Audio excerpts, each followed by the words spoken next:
Hello, welcome back to our channel. ഞാൻ ഇന്ന് വന്നിരിക്കുന്ന ഒരു റിയൽ ലൈഫിൽ നടന്ന ഒരു സ്റ്റോറി ആയിട്ടാണ്. അപ്പോൾ ആദ്യമായിട്ടാണ് നമ്മുടെ ചാനൽ കാണുന്നതെങ്കിൽ തീർച്ചയായിട്ടും ചാനൽ സബ്സ്ക്രൈബ് ചെയ്യണം. നിങ്ങളുടെ ഫ്രണ്ട്സിനൊക്കെ ഒന്ന് ഷെയർ ചെയ്ത് കൊടുക്കുകയും ചെയ്യണേ. അപ്പോൾ നമുക്ക് സ്റ്റോറി എന്താണെന്ന് കേൾക്കാം. എൻ്റെ ഒരു ഫ്രണ്ട്, അവൾക്ക് റിലേഷൻഷിപ്പോ കാര്യങ്ങളോ ഒന്നുമില്ലായിരുന്നു. ആ ഒരു സമയത്ത് അവളുടെ പുറകെ ഒരാളിങ്ങനെ റിലേഷൻഷിപ്പിൽ താല്പര്യമുണ്ടെന്ന് പറഞ്ഞിട്ട് നടക്കാൻ തുടങ്ങി. ആ ഒരു സമയത്തൊക്കെ അവൾ കംപ്ലീറ്റ് ആയിട്ട് റിജക്റ്റ് ചെയ്ത് വിടുകയാണ് ചെയ്തത്. അവൾക്ക് തീരെ താല്പര്യമില്ല എന്ന് തന്നെ പറയുകയും ചെയ്തു. എന്നാൽ അയാൾ വീണ്ടും വീണ്ടും, അവളുടെ സീനിയർ ആയിരുന്നു, വീണ്ടും വീണ്ടും ഇങ്ങനെ വന്നിട്ട് ഇങ്ങനെ പ്രപ്പോസ് ചെയ്തുകൊണ്ടേയിരുന്നു. അപ്പോഴൊക്കെ അവൾ വീണ്ടും വീണ്ടും ഇങ്ങനെ റിജക്റ്റ് ചെയ്ത് കംപ്ലീറ്റ് ആയിട്ട് അങ്ങോട്ട് അവോയ്ഡ് ചെയ്തു. അങ്ങനെ ഒരു ദിവസം അവളുടെ ബർത്ത്ഡേയുടെ അന്ന് അയാൾ ഒരു വലിയ കേക്കും ഒരു വലിയ ടെഡി ബിയറൊക്കെ ആയിട്ട് അവളുടെ അടുത്ത് വന്നു. അത് ഗിഫ്റ്റായിട്ട് കൊടുക്കുകയും ചെയ്തു. അതോടുകൂടി അവളുടെ മനസ്സങ്ങോട്ട് മാറി.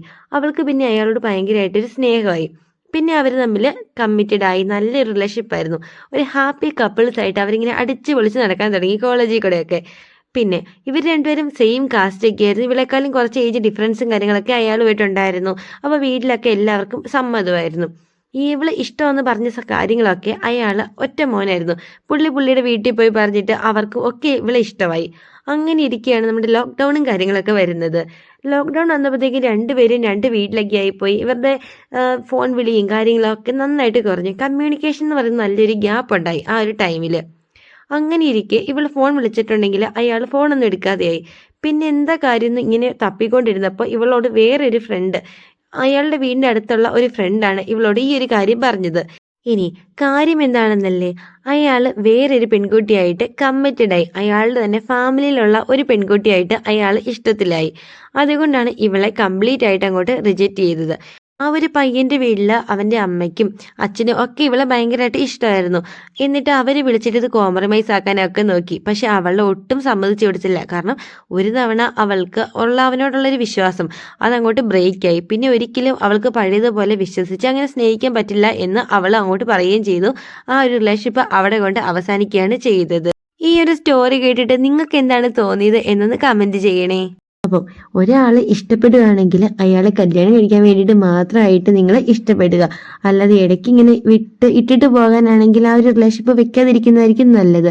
ഭംഗി നോക്കിയൊക്കെ റിലേഷൻഷിപ്പിൽ ചെന്ന് ചാടിയിട്ടുണ്ടെങ്കിൽ ഇതായിരിക്കും അവസ്ഥ. പിന്നെ വേറെ ഭംഗിയുള്ള ആൾക്കാരെ കാണുമ്പോൾ അവരുടെ പുറകേക്ക് ഇങ്ങനെ പോയി എന്നിരിക്കും. അതുകൊണ്ട് നിങ്ങൾ ആരെയാണ് സ്നേഹിക്കുന്നത് അവരുടെ മനസ്സ് കൂടി കണ്ടിട്ട് വേണം അവരെ നന്നായിട്ട് സ്നേഹിക്കാൻ വേണ്ടിയിട്ട്. പിന്നെ ഒരാൾക്കൊരു വാക്ക് കൊടുത്തിട്ടുണ്ടെങ്കിൽ മാക്സിമം അത് പാലിക്കുക എന്നത് നിങ്ങളുടെ ഉത്തരവാദിത്വമാണ്. ഒരാളെ കല്യാണം കഴിച്ച് കൊണ്ടുപോകും എന്നൊരു വാക്ക് കൊടുത്തിട്ടുണ്ടെങ്കിൽ നിങ്ങൾ അത് തന്നെ ചെയ്യണം.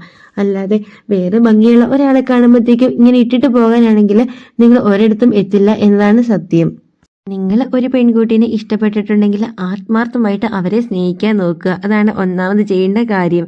രണ്ടാമത്തെ കാര്യം എന്ന് പറയുന്നത്, കുറേ ആൺകുട്ടികളൊക്കെ സൗന്ദര്യം നോക്കിയിട്ടായിരിക്കും പെൺകുട്ടികൾ ഇഷ്ടപ്പെടുക. എന്നാൽ ഗേൾസും കുറച്ച് ആൾക്കാരൊക്കെ അങ്ങനെ ആയിരിക്കും. പക്ഷെ അങ്ങനെ ഇഷ്ടപ്പെട്ടിട്ടുണ്ടെങ്കിൽ അവരുടെ മനസ്സും കൂടി ഒന്ന് കണ്ട് അറിഞ്ഞിട്ട് വേണം നിങ്ങളെ സ്നേഹിക്കാൻ വേണ്ടിയിട്ട്. ഇനി മൂന്നാമത്തെ കാര്യം എന്ന് പറയുന്നത്, ഒരു റിലേഷൻഷിപ്പിൽ ഇരിക്കുമ്പോൾ വേറൊരു റിലേഷൻഷിപ്പ് തേടി പോകുന്ന അത്രയ്ക്ക് നല്ലൊരു സ്വഭാവമേ അല്ല.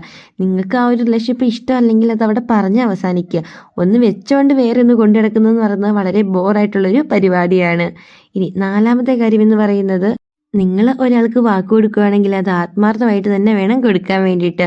അല്ലെങ്കിൽ നിങ്ങളുടെ ഓപ്പോസിറ്റ് നിൽക്കുന്ന ആൾക്കും വളരെയധികം വിഷമം ഉണ്ടാക്കും ഇത്.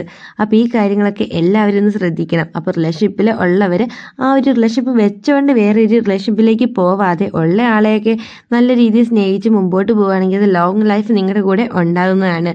സൗന്ദര്യം നോക്കിയോ അല്ലെങ്കിൽ പൈസയൊക്കെ നോക്കിയിട്ട് ചെറിയ ചെറിയ റിലേഷൻഷിപ്പിൽ ഇങ്ങനെയൊക്കെ പോയി ചാടിയിട്ടുണ്ടെങ്കിൽ തീർച്ചയായിട്ടും രണ്ടു പേർക്കും വിഷമമല്ലാതെ വേറെ ഒന്നും ഉണ്ടാവത്തില്ല.